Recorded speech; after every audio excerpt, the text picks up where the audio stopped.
नमस्कार और स्वागत है आपका नॉलेज स्टूडियो पर, जहां हम आपको हर दिन की ताज़ा खबरें और महत्वपूर्ण घटनाएं बताते हैं। आज के इस वीडियो में हम बात करेंगे भारत में पिछले 24 घंटों में घटी कुछ अहम घटनाओं के बारे में। दिल्ली में विधानसभा चुनाव नज़दीक हैं और चुनावी महापरिचालन शुरू हो चुका है। इस समय सभी प्रमुख पार्टियां अपनी अपनी योजनाओं और वादों से जनता को लुभाने की कोशिश कर रही हैं। लगातार चौथी बार सत्ता में आने के लिए आम आदमी पार्टी ने मुफ्त की योजनाओं को फिर से जोर शोर से पेश किया है। दूसरी ओर भारतीय जनता पार्टी और कांग्रेस भी अपने वादों के साथ मैदान में उतरी हैं। भाजपा ने अपने संकल्प पत्र का पहला हिस्सा जारी किया है, जिसमें महिलाओं को 2,500 रुपये मासिक देने की योजना पेश की है।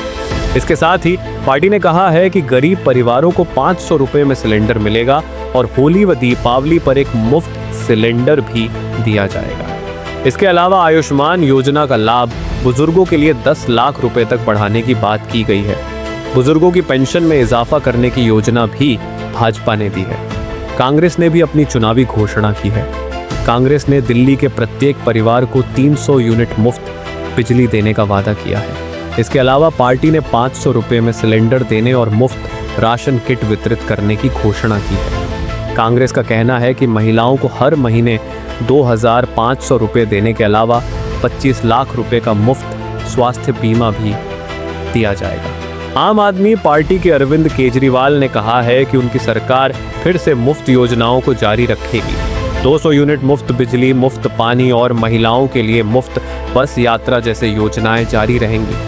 इसके अलावा पार्टी ने महिलाओं को 2,100 रुपये मासिक देने का वादा किया है, जिसे चुनाव बाद 2,500 रुपये किया जाएगा।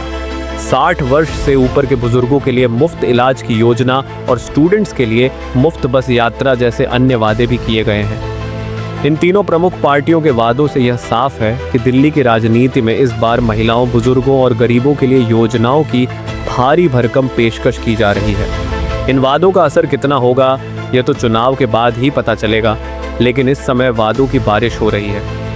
भाजपा ने कहा है कि यह केवल संकल्प पत्र का पहला हिस्सा है और आम आदमी पार्टी ने अपनी घोषणाओं के साथ वादों को पूरा करने का दावा किया है। विधानसभा चुनाव में अब तक जो हो रहा है, उससे यह स्पष्ट है कि जनता के बीच रुझान बदलते रहेंगे। वादों की लड़ाई के बीच यह देखना दिलचस्प होगा कि कौन सा दल अपनी योजनाओं को धरातल पर उतार पाता है और कौन सा चुनावी रणनीति में सफल हो पाता है। तो यह था दिल्ली में चुनावी वादों का हाल। आप किस पार्टी के वादों को सबसे बेहतरीन मानते हैं? क्या आपको लगता है कि इन योजनाओं से दिल्ली वासियों को लाभ होगा? कमेंट्स में अपनी राय जरूर बताएं। अब बात करते हैं 8वां केंद्रीय वेतन आयोग से संबंधित। क्या है 8वां केंद्रीय वेतन आयोग? प्रधानमंत्री नरेंद्र मोदी ने 8वें केंद्रीय वेतन आयोग के गठन को मंजूरी दे दी है। यह आयोग संभवतः 2026 तक लागू हो सकता है। केंद्रीय मंत्री अश्विनी वैष्णव ने इस बात की घोषणा की और बताया कि आयोग के सदस्यों और अन्य विवरणों की जानकारी बाद में दी जाएगी।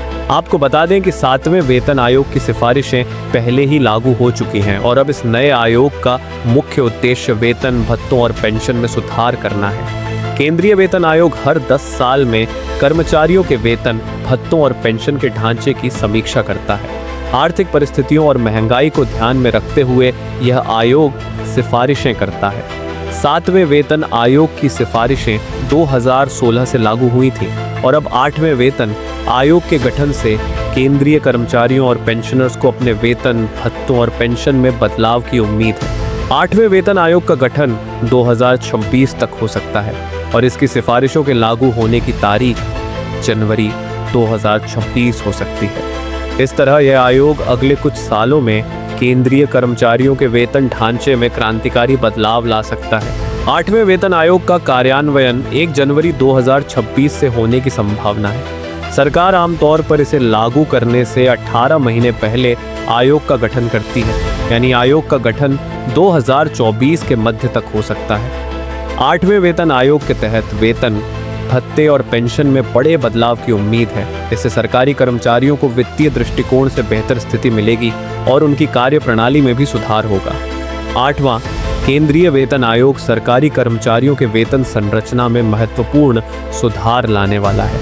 इस आयोग के द्वारा किए गए संशोधनों से कर्मचारियों की वित्तीय स्थिति बेहतर होगी और यह उनके जीवन स्तर में सुधार करेगा। सरकार की यह पहल कर्मचारियों के लिए राहत की एक बड़ी खबर है, जो लंबे समय से इसके लागू होने का इंतजार कर रहे थे। अब बात करते हैं बॉलीवुड अभिनेता सैफ अली खान से संबंधित। बुधवार की आधी रात को मुंबई में कुछ ऐसा हुआ जिसने फिल्म इंडस्ट्री और सैफ अली खान के फैंस को गहरे सदमे में डाल दिया।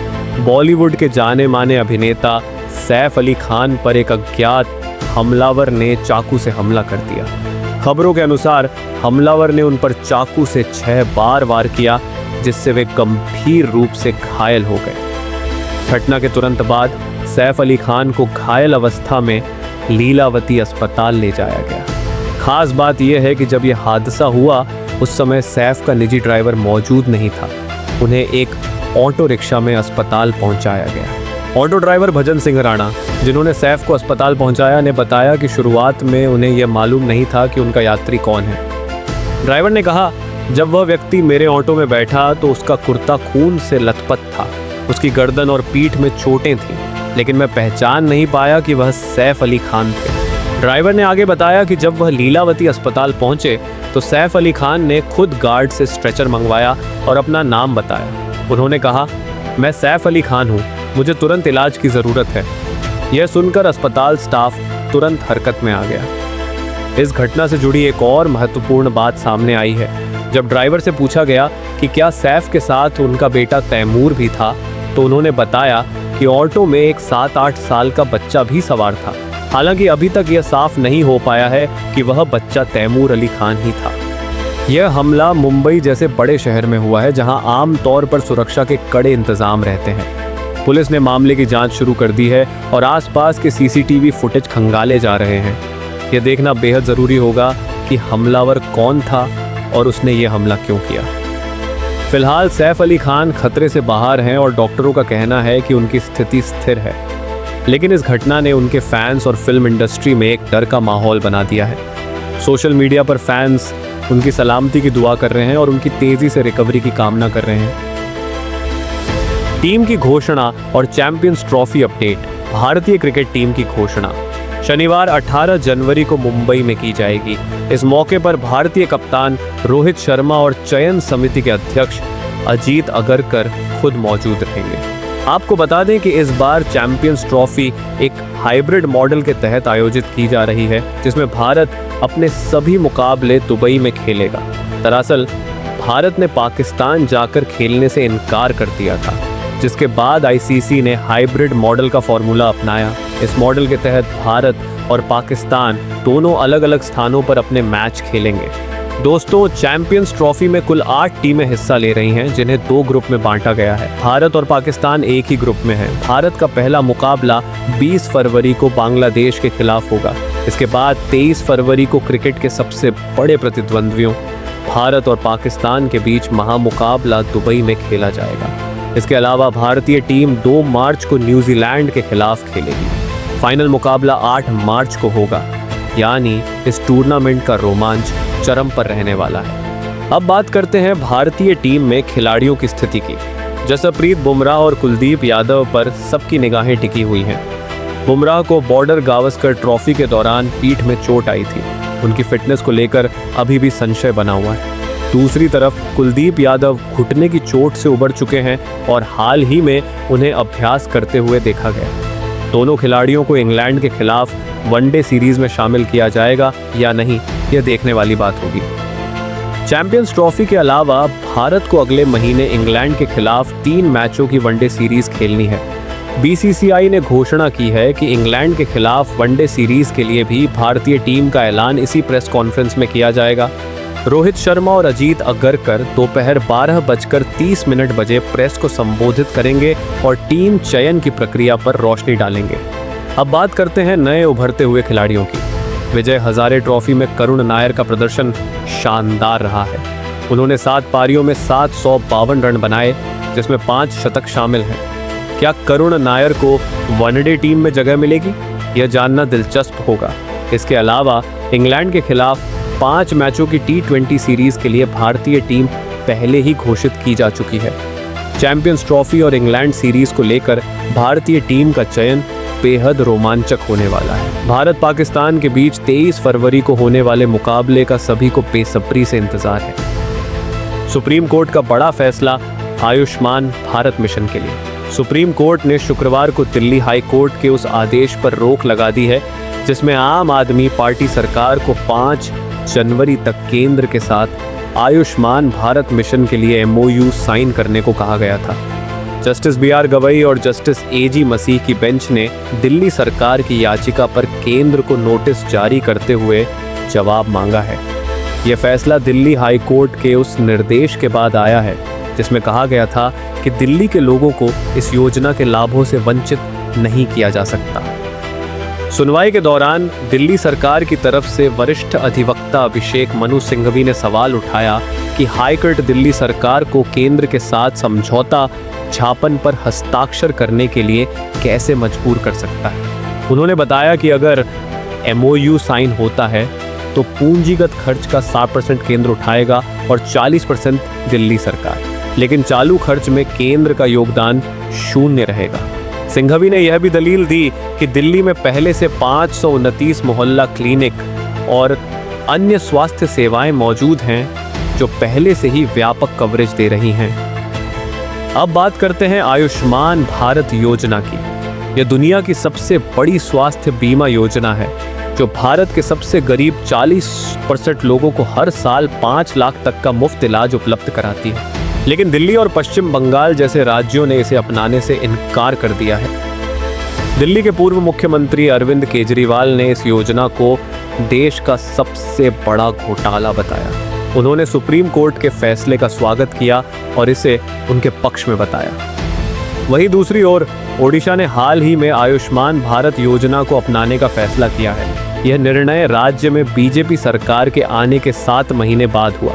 प्रधानमंत्री नरेंद्र मोदी ने इस फैसले की सराहना करते हुए कहा कि ओडिशा के लोग अब सस्ती और उच्च गुणवत्ता वाली स्वास्थ्य सेवाओं का लाभ ले सकेंगे। ओडिशा का इस योजना में शामिल होना एक बड़ा कदम है। पिछले साल अक्टूबर 2024 में केंद्र सरकार ने 70 साल और उससे अधिक उम्र के सभी वरिष्ठ नागरिकों को आयुष्मान भारत योजना के तहत लाभ देने की घोषणा की थी। सरकार का कहना है कि इस योजना से करीब 6 करोड़ सीनियर सिटीजन्स और 4.5 करोड़ परिवार लाभान्वित होंगे। हालांकि PM मोदी ने अफसोस जताया कि दिल्ली और बंगाल के बुजुर्ग इस योजना का लाभ नहीं उठा सकते। उन्होंने इसे राजनीतिक स्वार्थों का परिणाम बताया। आयुष्मान भारत योजना में अस्पताल में भर्ती होने से पहले और बाद के खर्च, डायग्नोस्टिक सेवाएं, ऑपरेशन और ट्रांसपोर्ट का खर्च भी शामिल है। अब तक इस योजना के तहत 5.5 करोड़ से अधिक लोग अपना इलाज करवा चुके हैं। यह योजना सरकारी और निजी दोनों अस्पतालों में लागू है जिससे दूर दराज के क्षेत्रों तक स्वास्थ्य सेवाएं पहुंच सकें। लेकिन इसे लागू करने में राज्यों के बीच राजनीतिक विवाद लगातार बना हुआ है। तो दोस्तों, आपके अनुसार क्या दिल्ली और बंगाल को आयुष्मान भारत योजना को अपनाना चाहिए या उनकी अपनी स्वास्थ्य योजनाएं बेहतर हैं? अपनी राय हमें कमेंट्स में बताएं। अगर आपको आज का वीडियो पसंद आया हो तो इसे लाइक और शेयर ज़रूर करें और ऐसे ही ताज़ा तरीन खबरों और दिलचस्प अपडेट्स के लिए हमारे चैनल नॉलेज स्टूडियो को सब्सक्राइब करना न भूलें। आपके सवाल और सुझाव हमें कमेंट्स में बताएं, हम जल्द ही उन पर चर्चा करेंगे। धन्यवाद और अगली बार फिर मिलेंगे ताज़ा खबरों के साथ। तब तक के लिए खुश रहें और स्वस्थ रहें।